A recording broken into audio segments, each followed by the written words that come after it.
सत्यराम दादू दयाल जी महाराज सूरातन के अंक का निरूपण कर रहे हैं और इस अंक के अंतर्गत परमात्मा की भक्ति कौन कर सकता है इसका विवेचन कर रहे हैं।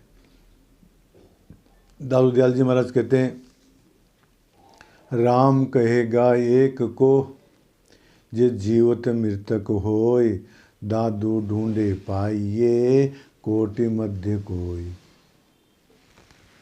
राम कहेगा एक को, कोई एक व्यक्ति राम कहेगा।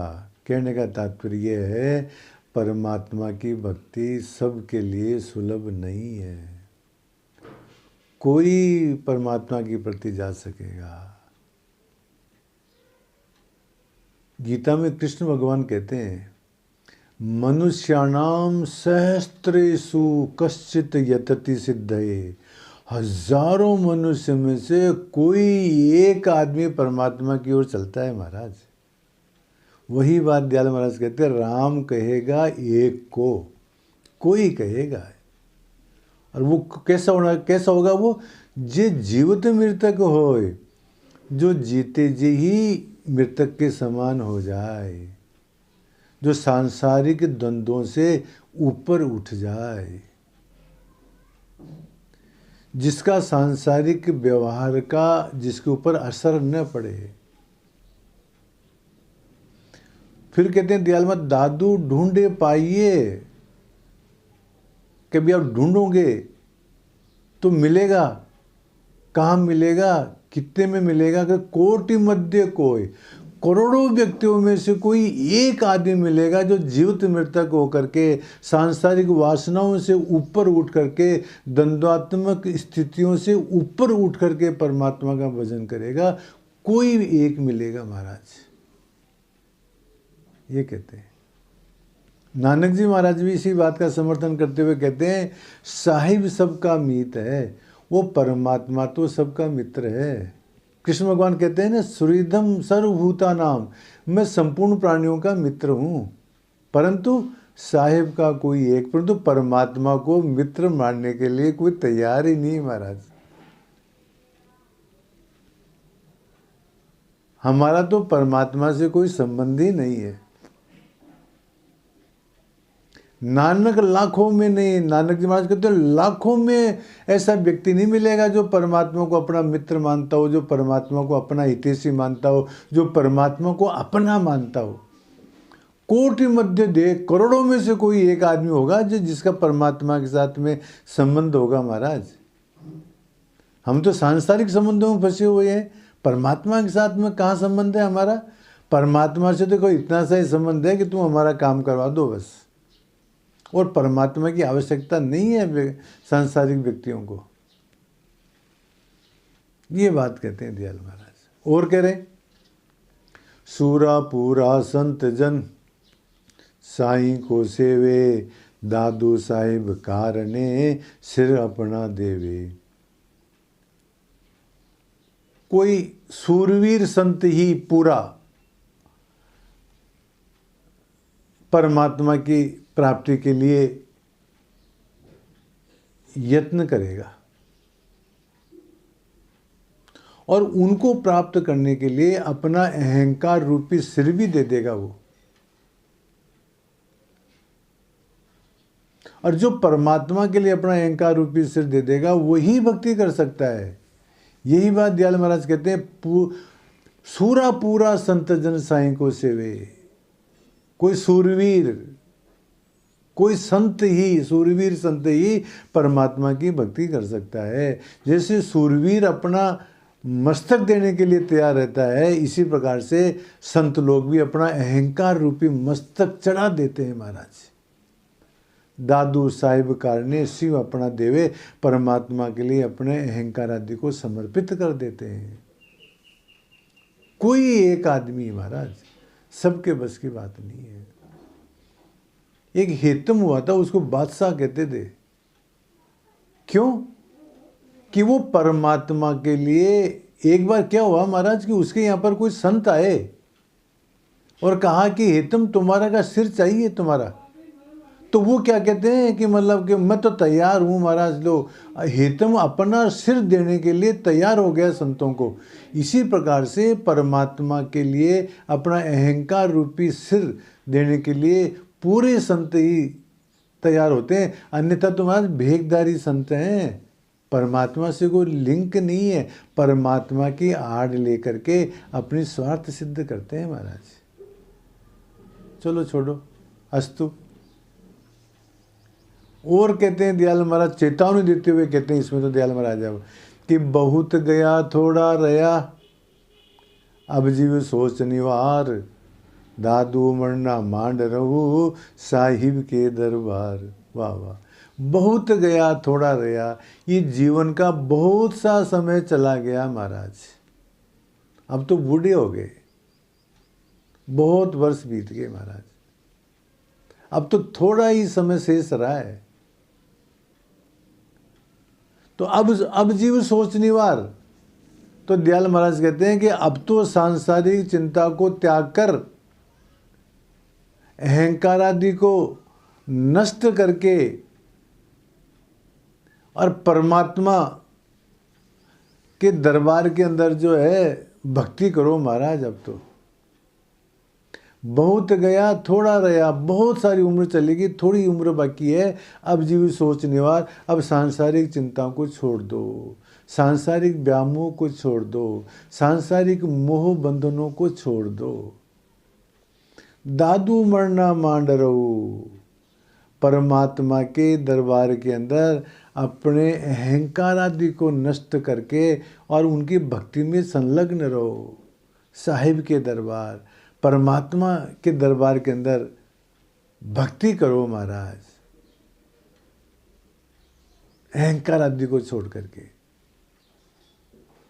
अब जो है सांसारिक चक्करों में क्यों पड़ते हो, पता नहीं मतलब कब जो है आयु समाप्त हो जाए। एक कोई महाराज एक बहुत कंजूस राजा था, उसके नगर के अंदर एक नटनी आई और दरबार में एप्लीकेशन लगाई, प्रार्थना की कि मेरा नृत्य देखो महाराज। राजा ने कहा कि कभी समय होगा देखेंगे। बहुत दिन हो गए, 1 महीना बीत गया महाराज प्रतीक्षा के अंदर। मंत्री ने कहा कि महाराज ये जो नृत्य करने वाली है, इसको बहुत दिन हो गए महाराज, इसका नृत्य देख लो आप, बदनामी होती, इतने दिन हो गए। वो कंजूस था राजा, कुछ देना नहीं चाहता था, तो चलो एक दिन जो है उनका प्रोग्राम रख लिया उस नायिका का। अब उसने अपना नृत्य प्रारंभ किया, सब बैठ गए, एक साधु महात्मा भी बैठ गए। 3 पहर बीत गए महाराज रात्रि के, सुबह होने वाली थी और वो गा रही थी, नाच रही थी। तो नाचते नाचते वो नायिका क्या कहती है कि रात घड़ी भर रह गई, अब तो घड़ी भर रात रह गई, थाके पिंजर आए, मेरा तो शरीर दुखने लग गया है। कह नटनी सुन मालदेव मधुरा ताल बजाए।